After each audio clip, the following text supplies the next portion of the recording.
ఒక బట్టతల అతను తను నీడ కోసం అని చెప్పి ఒక చెట్టు కిందకి వెళ్తే ఆ పైన ఉన్న కొబ్బరికాయ వచ్చి గుడ్డు మీద పడిందట. అలాగే ఉంటుంది.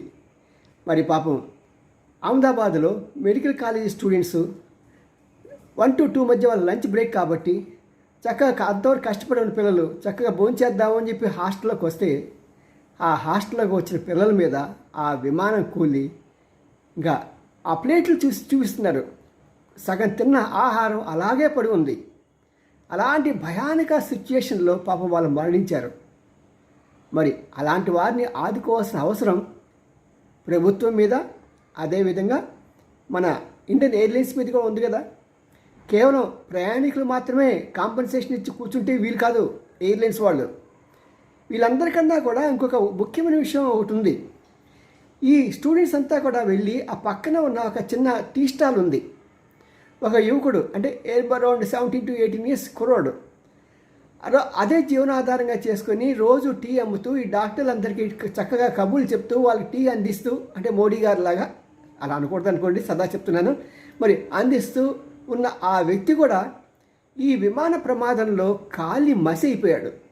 పాపం అతన్ని రక్షిద్దాం అనుకున్న తన తల్లి కూడా పరిగెత్తుకుని వచ్చి తీస్తూ ఉంటే ఆమె కూడా 3 వంతులు కాలిపోయింది. భయానకమైన సిచ్యువేషన్. మరి వారి కుటుంబాలకు ఆదరణ ఇవ్వాల్సిన బాధ్యత టాటా వాళ్ళ మీద లేదా? తప్పనిసరిగా చేయాల్సిందే. ఎందుకంటే అదే కనుక అసలైన టాటాలు కనుక ఉండుంటే వాళ్ళ హృదయం చాలా మంచిది. మరి వారు మాత్రం వెంటనే ఇలాంటి వాటికి ఒప్పుకుంటారు.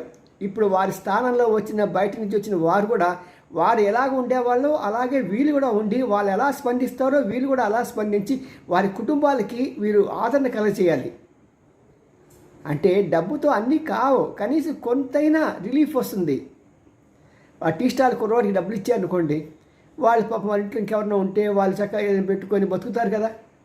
పాపం ఒళ్ళు కాలిపోయిన ఆ తల్లి తన జాగ్రత్తగా వైద్యం చేయించుకోగలుగుతుంది కదా.